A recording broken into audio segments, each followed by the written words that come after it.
Alright, this is the Titan Universal Cheekrest from Victor Company. I got this idea from my friend Caleb Pullum. He's got one on his CZ, and I think a lot of you guys use this. It comes with the hardware. This is the cheek piece. I have a tape on it because I haven't mounted it on there yet. So the first thing I did was make sure this is the proper orientation. I had the scope on and made sure that that's where I wanted the cheek piece, and also I put it there so that I could actually I'm able to take off my bolt. So if I put it too close over here, then I wouldn't be able to take off my bolt unless I take off the hardware, and that would be a pain to always take off the hardware just to take off your bolt. So I'd already done that, and the next step is to set it up and install it. So here we go.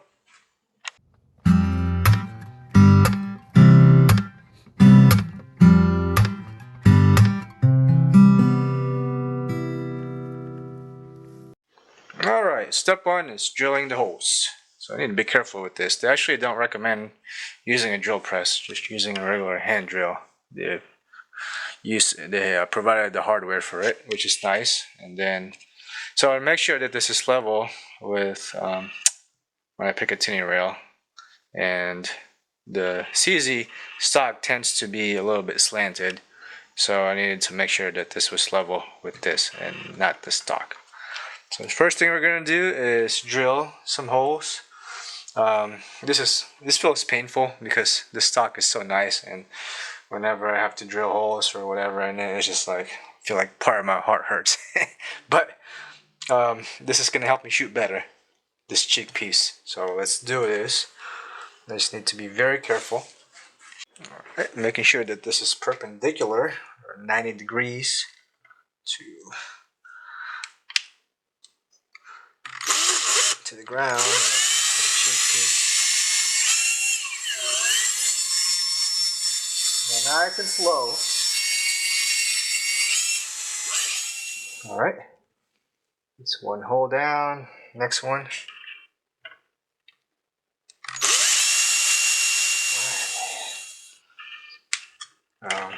Next thing is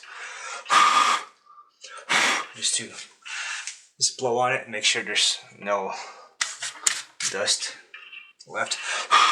But I'm gonna clean it up more later too. Next step is to install the supplied screws. So I'm gonna use an impact drill for that. But you don't want to go too crazy with the impact drill. Obviously, you don't want to strip the holes. So just be careful when you're doing this. Do it gently at first, and don't torque it down too much, because that would not be good.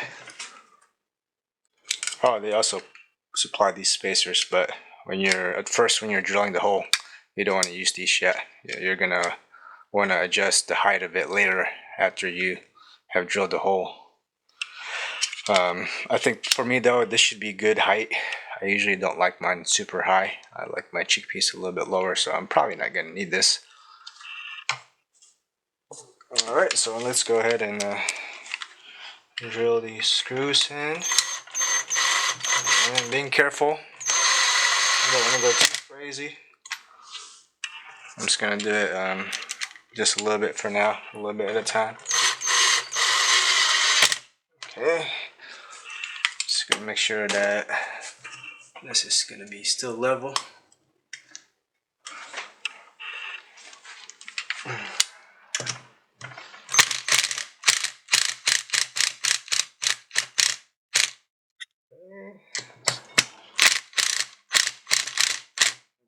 I'm not gonna go all the way down because I don't want to strip the threads.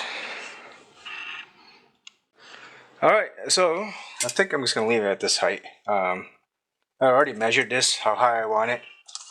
This is my straight edge. This is the best I could find right now. I want it to be from the Picatinny top to the bottom of the cheek piece about 1.25 inches. This is where my voodoo rifle is in relation to the Picatinny rail. So I think I'm just gonna leave this without any spacers. So pretty simple process. Pretty straightforward.